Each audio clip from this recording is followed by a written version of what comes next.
Salut, aujourd'hui je voulais faire une vidéo avec deux thèmes. Je voulais vous présenter un outil bien sympathique pour le concept art et faire une vidéo sur les backrooms. On va donc joindre l'utile à l'agréable et essayer de surfer sur la vague hype des backrooms pour bien sûr se faire un max de vues et donc un max de moula et mettre la daronne à l'abri du coco. Bref, bonne vidéo. Les backrooms à l'origine c'est une légende urbaine, et celle-ci raconte l'histoire d'endroits accessibles en se no-clippant, ce qui veut dire passer à travers les murs dans le langage des jeux vidéo. Les backrooms ce sont des dimensions parallèles constituées de grandes salles-villes à plusieurs niveaux, une sorte de labyrinthe géant avec une esthétique très particulière. Cette image c'est la plus connue, et elle est accompagnée d'un petit texte qui dit: si vous ne faites pas attention et que vous no-clippez de la réalité, vous finirez dans les backrooms. Un endroit infini où vous ne sentirez plus que l'odeur puante de la moquette et la couleur jaunâtre des néons. Que Dieu vous garde si vous entendez quelque chose derrière un mur, car elle vous a sûrement entendu aussi. On va prendre cette base pour créer notre petit concept art. Créer un niveau particulier avec une créature particulière. L'outil que je vous présente aujourd'hui, c'est Artbuilder. Oula. Oh, le sale accent, mon ref.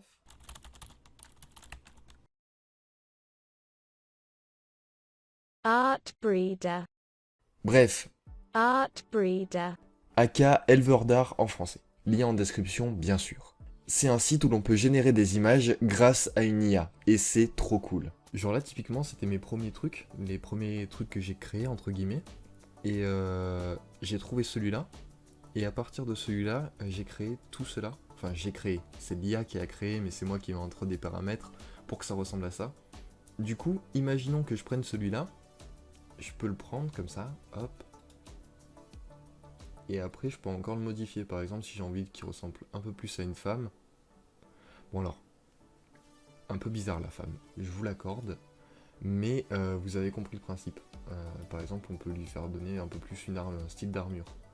Et c'est trop bien. Genre bon là c'est pareil, c'est un peu abusé du coup.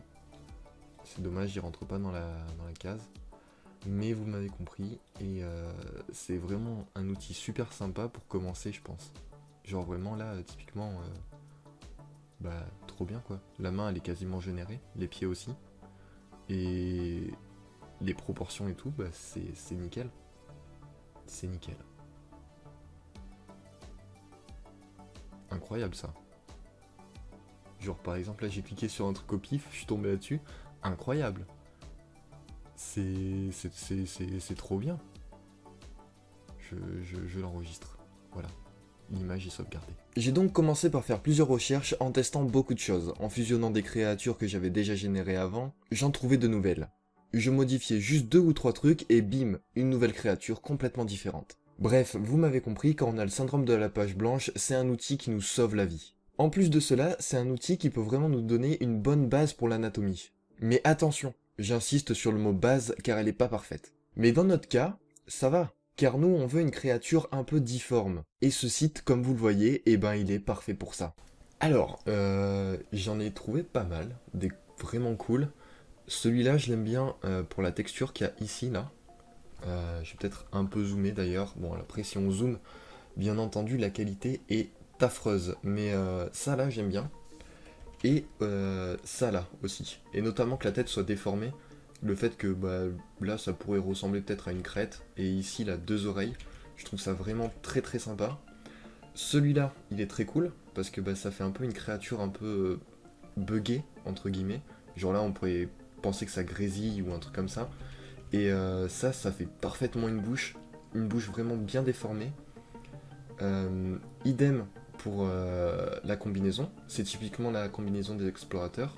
Donc je pense si je le rajoute un peu jaune et que là je commence à faire déchirer par ici, et pareil au niveau des bras, je pense qu'on peut presque dire que c'est un parasite qui aurait un peu genre bah voilà, pris le contrôle d'un humain.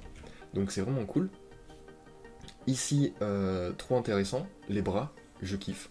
Voilà, c'est déformé mais on comprend que c'est des bras et ça marche trop bien. La tête aussi, mais à savoir que celle-ci est beaucoup mieux.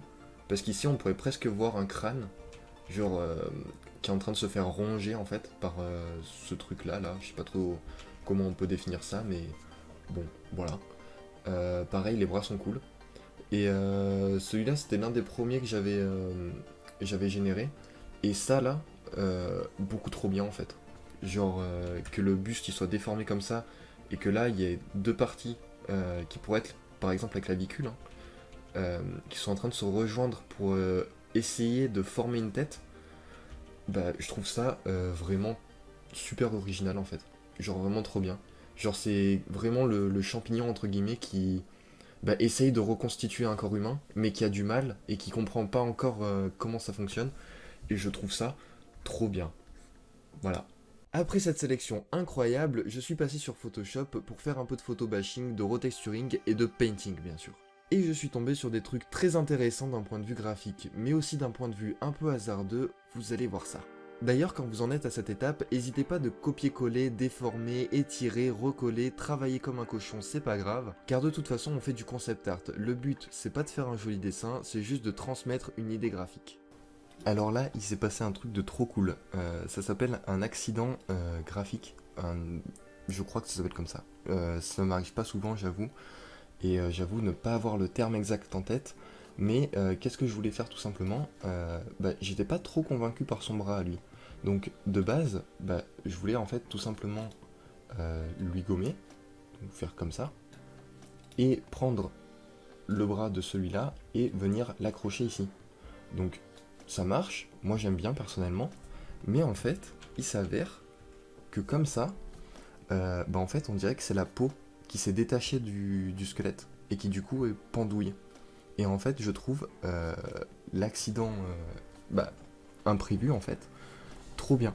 Genre c'est quelque chose que je voulais pas faire, mais c'est quelque chose que je vais au final garder parce que je trouve ça super intéressant. Genre vraiment trop bien quoi. Du coup voilà, je voulais vous donner ce petit tips et bien faire attention tout le temps à ce que vous faites parce que des fois les accidents entre guillemets comme ça, ça peut créer un nouveau concept et c'est juste trop bien en fait. Et ensuite, je suis passé sur Procreate pour pouvoir faire quelques recherches de plus. Je le dis encore, on sait jamais, mais ça peut débloquer de nouvelles pistes et de nouvelles propositions. Mais là, dans mon cas, c'était surtout pour redessiner un peu la créature. J'aurais pu la laisser telle quelle, mais je me suis dit, why not, pourquoi pas essayer de la redessiner un peu.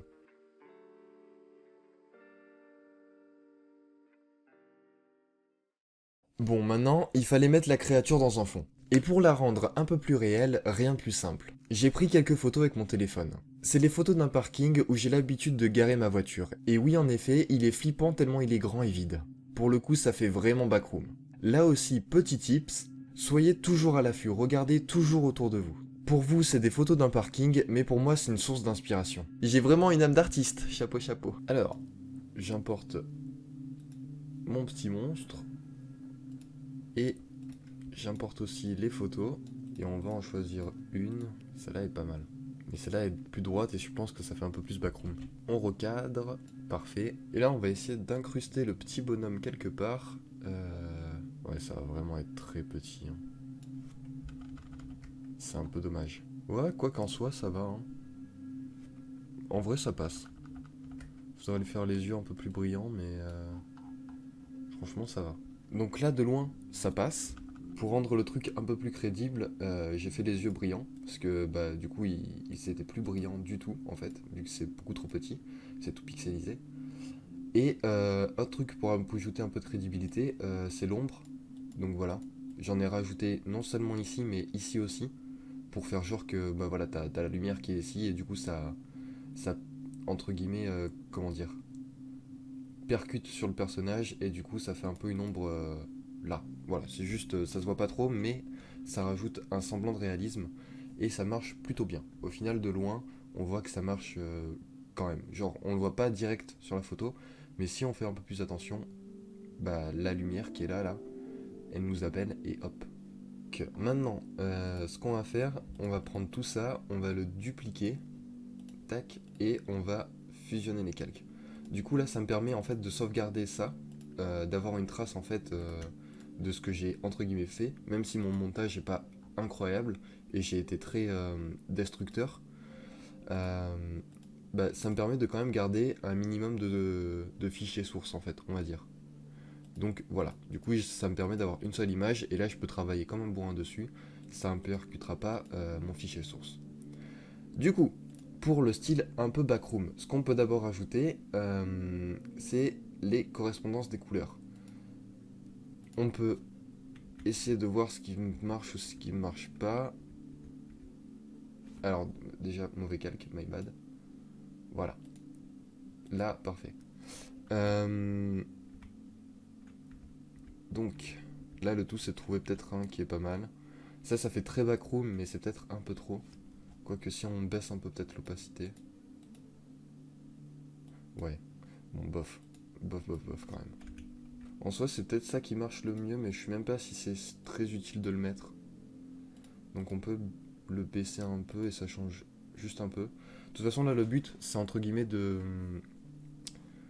casser l'image. Genre que ce soit la qualité devienne médiocre, entre guillemets.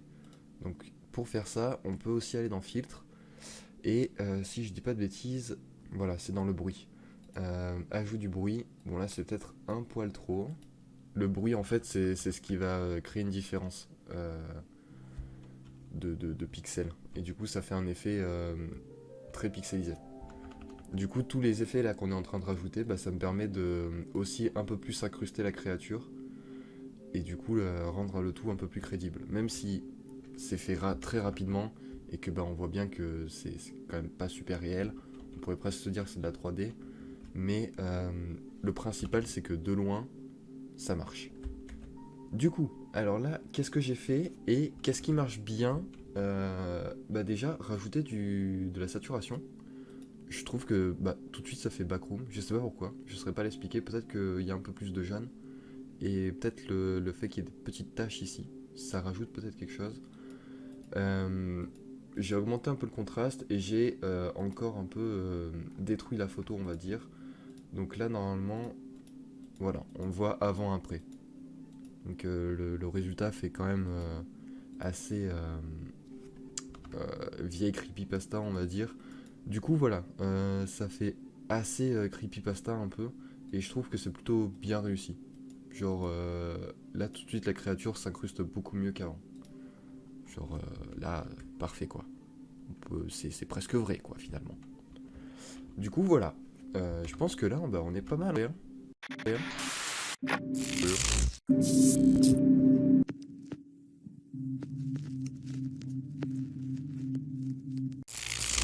Et voilà, j'espère que cette vidéo vous aura plu. N'hésitez pas à me faire des retours en commentaire. J'ai des connaissances et je veux partager mon savoir et mon expérience, mais ce que je dis, c'est loin d'être une vérité absolue. C'est juste un ressenti personnel. Donc prenez en compte ou pas mes conseils, je suis pas un prof, mais je suis encore un étudiant. J'ai encore moi-même beaucoup de choses à apprendre. Bref, merci encore d'être là, tu peux t'abonner et liker si c'est pas encore fait. Sur ce, c'était Lucas, bisous.